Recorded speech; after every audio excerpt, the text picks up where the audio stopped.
Hobbit is a lambic ale, and why are they probably drinking it in the Shire? Hi, I'm Harrison. I'm a certified sommelier, certified Tolkien nerd, and your Mid-Earth Somm. Let's drink some funky-ass Belgian ales. So we've already covered why I think the Hobbits are most certainly brewing sour or wild ales, but there are so many variations within this style. For instance, without any additional technology, they could also be brewing something very similar to Belgium's lambic ale. Now, in a lambic, the mash, that is, the grains used to make that sweet tea that will eventually become beer, is usually composed of a small amount of unmalted wheat, contributing texture and haziness in the glass, and preventing celiacs from ever getting their dirty little paws on it. With lambics, brewers empty the wort into large open-air cooling vats known as coolships. Cool. And then leave them next to open windows all night, allowing ambient yeasts to colonize the wort and begin a spontaneous fermentation. This can only be done during the coolest parts of the year, as fermentation during spring and summer will cause spoilage. From there, the fermenting beer is quickly transferred to casks, which we know the hobbits have from old vineyards, and aged for 2 years. Now, obviously, this is where we have to ask ourselves, could hobbits really keep their hands off of beer for 2 years? The answer, of course, is no. But I could also see the old gaffers and gammers, beer brewing was traditionally done by women, having quite a bit of fun warding off the thirsty youngsters. Different ambient yeasts work at different speeds, consuming raw sugar and excreting different chemicals that contribute different flavors. Last among these is Brettanomyces, a strain of yeast I've mentioned before that was so prevalent in England, it's literally named after the British Isles.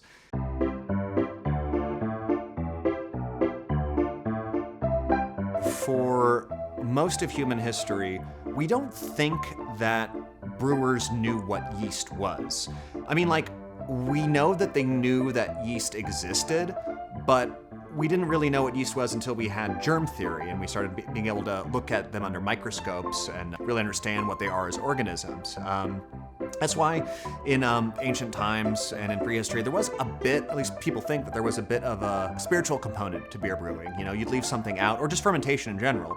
You leave crushed grape juice out, you leave the barley tea out, and then suddenly you come back and it's alcoholic and it makes you feel good. Truly, this must be proof of spirits or gods of some kind. But we do know that they did note that yeast was a thing that was actively brewing on top of the fermenting wort.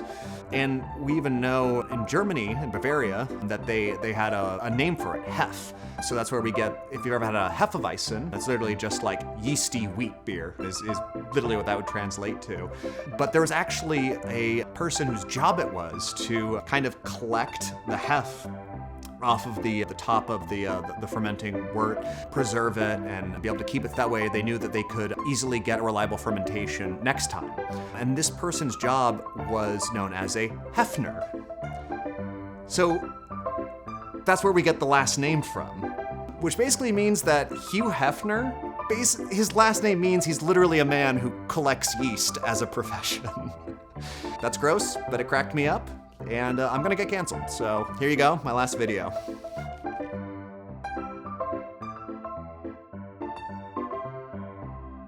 Now this is where it gets super hobbity, because with lambics, the blend is one of the most important steps in production. Brewers will go through and taste all of their casks and foudres of beer, all at different ages from different seasons, and create a master blend to release. And that's the kind of shit hobbits were made for, baby. Yeah, baby, yeah! I feel like every tavern has a line of applicants all the way to the Grey Havens just to be a beer apprentice. Plus, that would solve the question of waiting for beer because there's always beer. It's just up to the head blender to release it.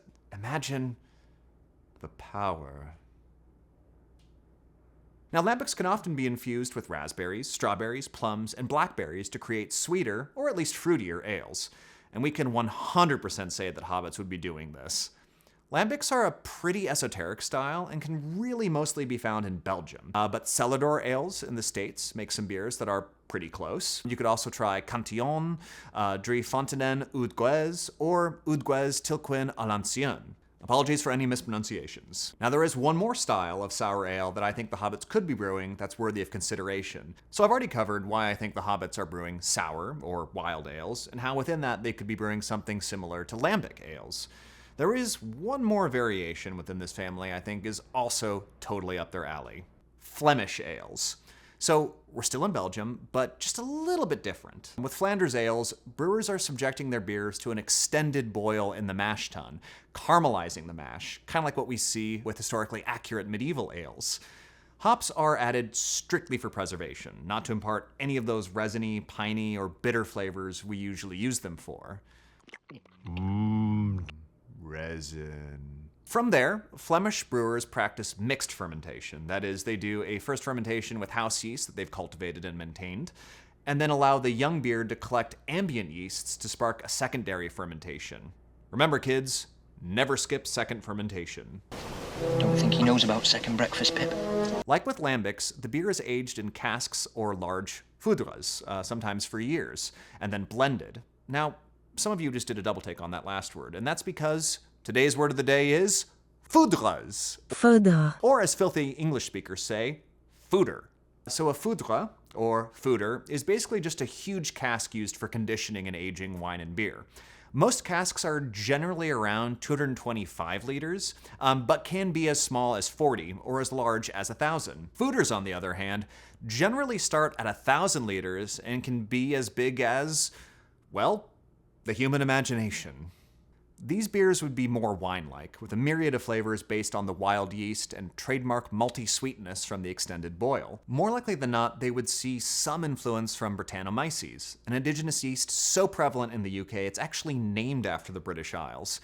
You know, Breton, Breton, wait, that's just Skyrim. Brittany, British, coal gas study. Okay, yeah, it's Greek for British fungus, okay? Brettanomyces and wild yeasts have all but been eliminated in British brewing, but it bears the distinction of being the first microorganism ever to be patented by Danish brewer Carlsberg in 1903, shortly after it was discovered. Brett, as it's called by all us cool industry folks, How do you do, fellow kids? can either be a glaring flaw or an intended addition, imparting flavors from clove to barnyard and manure. Depending on the other factors going into the brew, it can either add a savory or spicy intrigue, or make you feel like you're drinking a staple. Some people like that. Sometimes I like that. We all put weird things in our mouths sometimes. I'm not here to judge. And if you want to put something like this in your mouth, check out Rodenbosch Grand Cru, New Belgium La Folie, or Verhe Duchesse de Bourgogne. Now, all that said, while I think there's a compelling case, based on what we know about the Hobbit's agricultural and cultural practices, that this family of beer is the closest thing to the authentic style of beer Hobbits would be enjoying in the Shire, I think there's a style of beer a little closer to what Tolkien had in mind when crafting the beer culture of Northwest Middle-earth. So follow along one more time for what I think Tolkien actually intended. Hey, thanks so much for watching. We're starting to get a bit more technical in these breakdowns, so please like and subscribe and let us know if you prefer the deeper dives or if there are any other topics in Middle-earth, Game of Thrones, Skyrim, The Witcher, or Dune that you'd like to see us cover. If it's boozy and nerdy, we're here for it.